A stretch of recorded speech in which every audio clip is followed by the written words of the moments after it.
Ubisoft is in a dire situation right now and employees have had enough. They finally stood up, looked management in the freaking eyes and unleashed their inner hounds. According to longtime insider Tom Henderson, internal company channels have turned into a public airing of grievances, with staff openly shaming upper management after Ubisoft's latest restructuring push.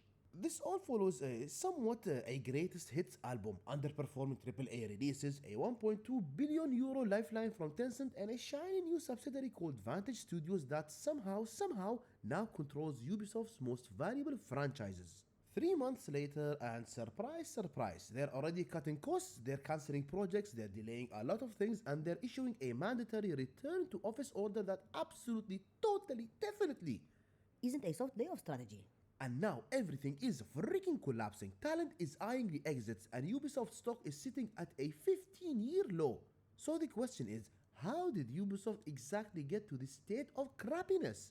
Well, gamers and gamerettes, let's find out.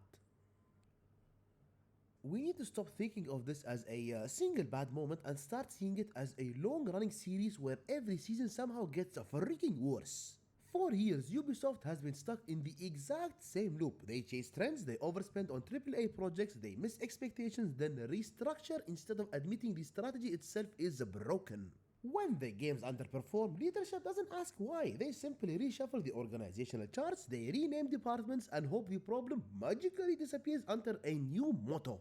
Enter creative houses, Vantage Studios, or whatever the next rebrand will be when this one eventually falls. And the Tencent deal, it didn't help fix Ubisoft problems either. It just bought them some time.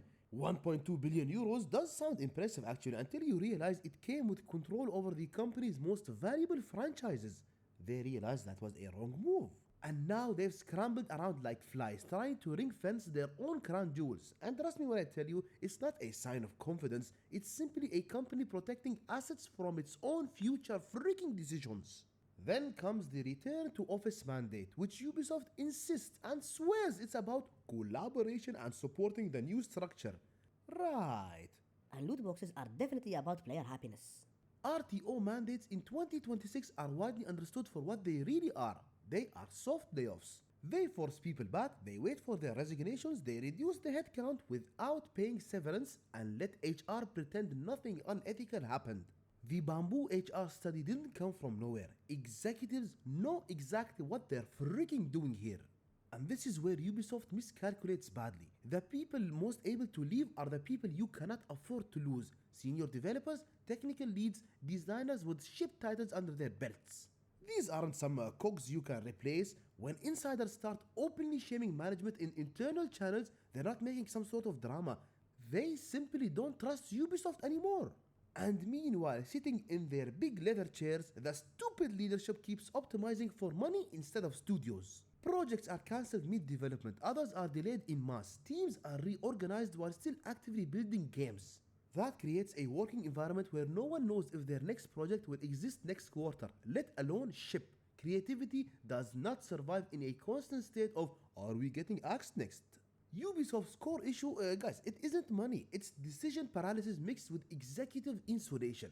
Leadership remains untouched while consequences keep falling downward. The same people who approved failed strategies are now in charge of fixing the fallout, and their solution is always fewer developers, tighter control, and lesser risk.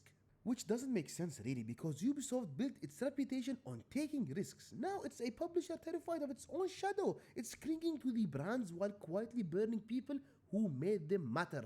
And if this keeps going on, then it's just the beginning of the damage. Ubisoft, you're going the freak down. And let's start with their leadership. My god, the balls they have, like the absolute audacity. They genuinely have the nerve to sit there and ask why everyone's mad while bulldozing studios into the dirt and pissing directly on the people making their games. I mean, how detached from reality do you have to be to cancel projects people spent years of their lives on, delay half your release slate, force everyone back into traffic like it's 2012, and then go and ask, wow, why are these nerds so upset?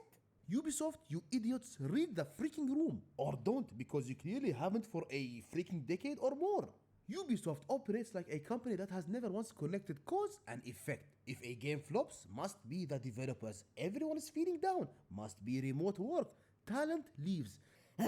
Kids these days, they just don't want to work. It's never the leadership, it's never the strategy, it's never the fact that Ubisoft turns every creative idea into a freaking mandatory checklist. And the RTO mandate? Ubisoft, for crying out loud, please don't insult everyone's intelligence. We know this isn't about collaboration, this is about you hoping people would quit so you don't have to pay the freaking severance. That's it. That's the play. Everyone knows it. The developers knows it. We know it. I know it. The audience know it. The only people pretending otherwise are your stupid suits forcing meetings about work culture from their second, third, fourth homes. And Assassin's Creed, holy freak! Ubisoft treats that franchise like I wish I could cuss so badly. Like a freaking dairy cow. Bigger maps, more icons, more padding, more side quests. It's not ambition anymore. It's them being afraid. Afraid of trying something new. Afraid of failing in a different way. Afraid of letting studios enforce their imagination and creativity instead of forcing them to copy-paste the same game for the 9th time with a new historical skin. And it really gets under your skin. It gets on your nerves when you know how untouchable the leadership is. I mean, everyone, the developers, the teams, the studios, they all get burned. Meanwhile, the same executives who greenlit these disasters are still sitting there, still employed, still confidently making decisions like they haven't been wrong for years. These people, these insects, they could drive the company into a crater and still collect bonuses while calling it a challenging market.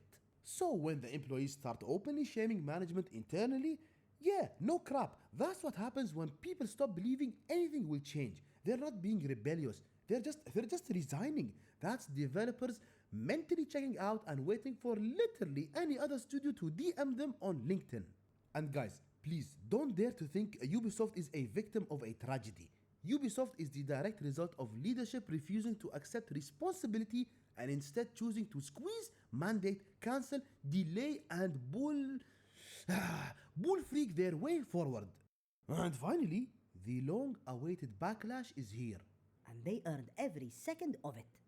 What do you guys think about all of this? Is Ubisoft gonna somewhat learn its lesson and start taking responsibility for their own actions, or is this simply the beginning of something far worse? Drop your thoughts down below. And I will start throwing rotten eggs at their main building and hope I don't get Ubisoft to restructure again. And guys, thank you once again for watching the video. If you enjoyed it, please consider leaving a like and subscribing for more content in the future. And if you're wondering why I sound like this today, it's because I have a sort of a strong cold and it was probably sent by Ubisoft so I wouldn't roast the living hell out of them. But I don't care if Altair himself blessed this cold. Ubisoft, you're going the freak down. Take care and I'll see you in the next one.